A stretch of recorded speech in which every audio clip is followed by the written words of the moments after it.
नमस्कार, India News Sports page देख रहे हैं आप। मैं हूं आपके साथ मिशा बाजवा चौधरी और मेरे साथ हैं स्पोर्ट्स एक्सपर्ट मनोज जोशी जी।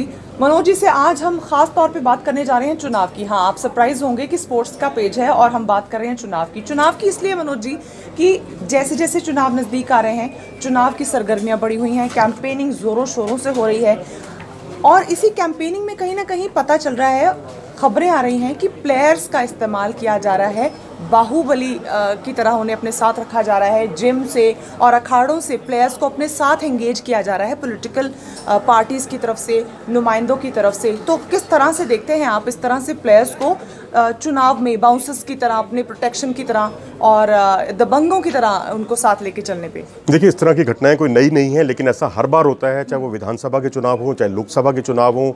अक्सर देखने में आया है कि अखाड़ों में, जिमों में पहलवानों का इस्तेमाल होता है, उनसे संपर्क किया जाता है, उनके कोचेस से संपर्क किया जाता है, बॉडी बिल्डर्स और पावर लिफ्टर्स और वेट लिफ्टर्स उनसे संपर्क किया जाता है जो लंबे चौड़े दिखने में हो, बाउंसर का काम कर सकें। और दुर्भाग्य ये है कि इसमें राष्ट्रीय और अंतर्राष्ट्रीय स्तर के खिलाड़ियों के भी इसमें शरीक होने के कई घटनाएं सामने आई हैं जो बहुत ही दुर्भाग्यपूर्ण है। तो इस बार क्या आप कुछ नाम बता पाएंगे, कौन से ऐसे इंटरनेशनल नेशनल प्लेयर्स हैं जिनको एंगेज किया गया है और वो अपनी सर्विसेज दे रहे हैं? नहीं, देखिए, नाम लेना यहाँ इस मंच पर मुनासिब नहीं होगा, लेकिन मैं यही कहूँगा कि इन चीज़ों को रोकना चाहिए। और सबसे बड़ी बात है कि दिल्ली पुलिस इसमें बहुत ही सक्रियता के साथ आगे आई है। जा रही थी कि इस तरह के प्लेयर्स को इस तरह से यूटिलाइज करना कितना मॉरली और एथिकली करेक्ट है, एक तो आप ये बता दीजिए, और दूसरा कैसे रोक रहे हैं, पुलिस कैसे एंगेज कर रही है अपने आप को इसके साथ कि रोक सके इस तरह? देखिए, मॉरली और इसका किसी भी तरीके से बचाव नहीं किया जा सकता, क्योंकि जो बाहुबली नेता या जो भी उम्मीदवार होते हैं, उनके इर्द गिर्द 6 या 7 बाउंसर रहते हैं। उन बाउंसर का काम, अगर कोई राष्ट्रीय और अंतर्राष्ट्रीय स्तर पे खिलाड़ी जिसने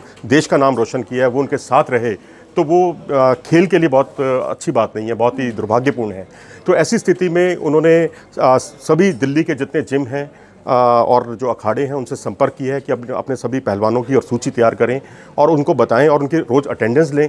और जो खिलाड़ी वहाँ 2 दिन तक मौजूद नहीं रहता, लगातार 2 दिन तक मौजूद नहीं रहता, तो उसकी सूचना उसके घर में दें और घर से पता लगाएं कि वो कहाँ पर है। क्योंकि यहाँ देखने में यह है कि जब भी कभी इन बाउंसरों का इस्तेमाल किया जाता है, उनको पॉलिटिशियन के साथ उनको रखा जाता है। वही मैं आपकी बात से ये समझ पा रही हूँ कि कहीं ना कहीं जो उनका स्ट्रेचर है, जो उनका ऑरा होना चाहिए, वो होना चाहिए एक सेलिब्रिटी का। अगर वो एक सेलिब्रिटी के नाते, एक प्लेयर होने के नाते किसी के लिए कैंपेन में पहुंच रहे हैं, किसी का समर्थन, उसमें कोई बुराई नहीं है, उसमें कोई बुराई नहीं है। उनका जो इस तरह से इस्तेमाल हो रहा है कि वो एक प्लेयर है, उसकी बिल्ड अच्छी है, तो उसे अपना बॉडीगार्ड या फिर एक दहशत फैलाने वाली चीज बना के अपने साथ खड़े कर देना, शायद ये बहुत गलत इस्तेमाल है। और इसमें एक तो धमकाने वाली स्थिति आ सकती है कि आप जो है जितने वहाँ के लोग हैं, बाशिंदे हैं, उनको धमका सकते हैं उनके माध्यम से, और ऐसी घटनाएं सामने भी आई हैं। आप बता रहे थे कि किस तरह से पुलिस अब इस पे कार्रवाई कर रही है, इस पे सख्ताई बरत रही है, तो अच्छी बात है कि अब प्लेयर्स का इस तरह से दुरुपयोग नहीं होगा। क्योंकि हो सकता है कि कुछ प्लेयर सोचते हो इजी क्विक मनी कमाने के लिए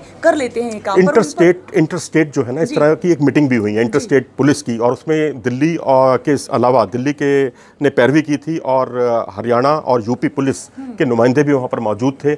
और कहा गया, देखने में ऐसा आया है कि हरियाणा पुलिस से या यूपी पुलिस जो वहाँ के अखाड़े हैं, वहाँ से लोग आते हैं, दिल्ली में आते हैं और इस काम को अंजाम देते हैं। इस तरह से दिल्ली के लोग यूपी में जाते हैं, हरियाणा में जाते हैं, इस तरह की घटनाओं को अंजाम देते हैं, जो दुर्भाग्यपूर्ण है। इसको रोका जाना चाहिए। प्लेयर्स का मिसयूज हो रहा है। आप इस प्लेटफॉर्म से क्या उनको कुछ मैसेज देना चाहेंगे उन प्लेयर्स को? मेरी तरफ से तो यही कहूँगी मैं कि प्लीज़ ऐसा मत करें।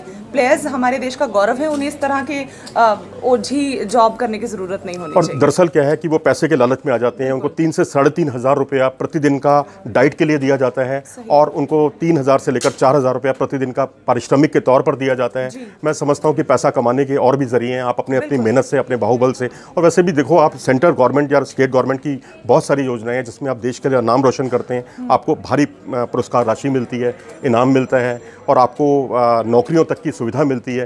तो इस तरह से शॉर्टकट जो है वो कभी भी अच्छे नहीं होते। डोपिंग से लेकर आपने तमाम मैच फिक्सिंग में खिलाड़ियों को लिप्त होते हुए देखा है, उनका क्या हश्र हुआ है वो आपके सामने है। लेकिन मैं कहूँगा इन सब चीज़ों से भी बचने की ज़रूरत है। चलिए, तो हमारे प्लेयर्स हमारे देश का गौरव है, उन्हें इस तरह के प्रोपेगेंडा से बचने की ज़रूरत है। बहुत बहुत शुक्रिया हमारे साथ जुड़ने के लिए, और हमें इंडिया न्यूज़ स्पोर्ट्स पेज पे सब्सक्राइब ज़रूर कीजिएगा। Thank you Manoj ji. Thank you.